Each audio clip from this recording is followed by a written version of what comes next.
Because Nigerians are used to bad leadership, so when they see at least something little, they are happy. We jump up. We jump up. So we need a leader who is completely detribalized. We need a leader who is not a religious bigot. Is not a greedy person. He must be accomplished in his private capacity. He must have managed his own business before and made a success of it. Nobody can help you if the person cannot help himself. That's why they say everyone helps those who help themselves. You cannot change a country. You don't read any books. You've never read any biography. You've not studied world history. You've not studied philosophy. You've not studied sociology. You don't know anything about anthropology. You don't know anything about anything. You just come. They just put you there. Boom. Figurehead. Sit down. And then people come and worship you. You are the greatest thing to happen. And that's it. There is no way anything is going to change. So a leader too must update and upgrade himself. That's why people like us read all the time. We read about, before I started traveling out of Nigeria, I already knew so many countries. I used to sit with a friend of mine in school. We used to sit down, Sheikh Malagbaju in Ife. We would sit down and be looking at world map. And we would say, we're going to fly to London. From London, we're going to go to Honolulu. From Honolulu, we were dreaming because we read about all those places. Look at the institutions. We copy the bad things from other people. We don't copy the good things. How come we copied American presidential system but refused to copy the powerful institutions that sustain that presidential system? If Donald Trump was a Nigerian, there is no way he would have left power. He would have remained by fire by force. So Nigeria should not just go and copy the American style. Nigeria should also bring those powerful institutions where the president cannot control the National Assembly. The president cannot control the judiciary. Donald Trump appointed judges, yet he couldn't influence them. They didn't listen to him when he needed them to help him change the election in his favor. Until we're able to do that, forget it. Nigeria is going to continue to be, as useless as they come. A country that has produced some of the greatest human beings on earth, we're running it as if we're running an abattoir. Cows. We're discussing cows every day. A cow business is a personal, private business.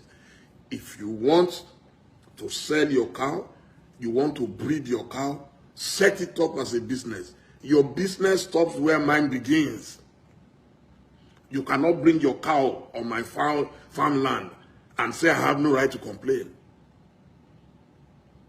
If you must do any business, do it according to the dictates of running a business. We are not the largest cow producing or breeding country in the world. We're not even among the top 20. How come we want to continue to practice archaism? We want to remain in the Stone Age. We want to remain in antiquity. People carrying cows up and down inside the bush, inside the forest. And then you endanger the lives of people. A man who studied and went abroad, got his PhD, will come back and one illiterate upstart will just kill him, kidnap him, take his money, kill him inside the bush. Is that how to run a country? So when you say that, then they will say you don't like government. No, I have Fulani friends. Brilliant. Brilliant. So why do we want to reduce an entire race to cow? It's wrong. It's even unfair on the Fulanis. It's unfair on the hardworking Fulanis. It's unfair on the brilliant Fulanis who went to school. You can't bring everybody down. You should be upgrading people. Make sure more of your children go to school. Don't impoverish them. Don't turn people into ignoramuses. Don't turn people into robots. Spend all the money. You have the power. What is the use of power if you cannot use it to empower your people? It's not to empower a few people to become billionaires, emergency billionaires. It is to empower your children. It's to empower your future.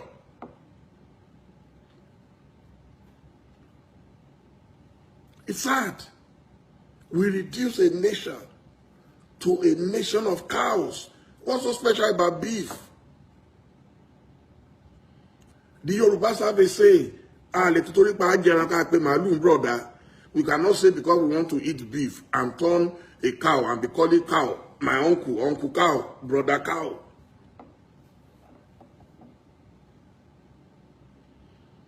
And then we're told that these cattle rearers are not even Nigerians, but they have freedom to come into Nigeria. While we are shutting borders against people in Seme and all those places.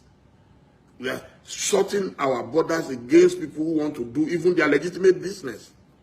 We are shutting borders and complicating life for our children who are going to school in Cotonou, in Lome, in Accra. We make life difficult, but cattle rearers can stroll in and out anywhere, and we say they have every right. The governors, the minimum I expect the governors to demand and to enforce is that no more cattle wanderers in our forests. No more. If they cannot run their own private business in their own private territories, go and buy land. Upgrade. Upgrade. Buy land. If I want to start ovation in Kano today, I must either go and rent a place, or buy a place, or build a place. Nobody is going to allow me to bring ovation to any part of Nigeria, free of charge.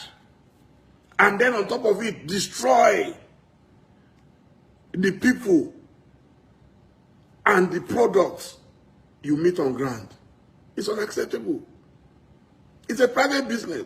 So if I want to start a poultry now, I'll just go and take land anywhere and put my chicken on it.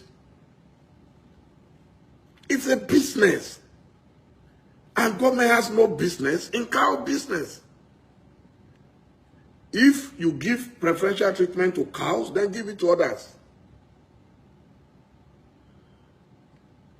So people who are saying we have a right to go everywhere. Nobody has ever said a full animal has no right to go anywhere. I've never said it. I will never say it.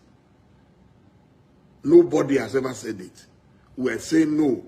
Don't promote criminality. Don't endanger the lives of other citizens because you want to favor some people. Upgrade. Yeah, that's the word. Stop this backwardness.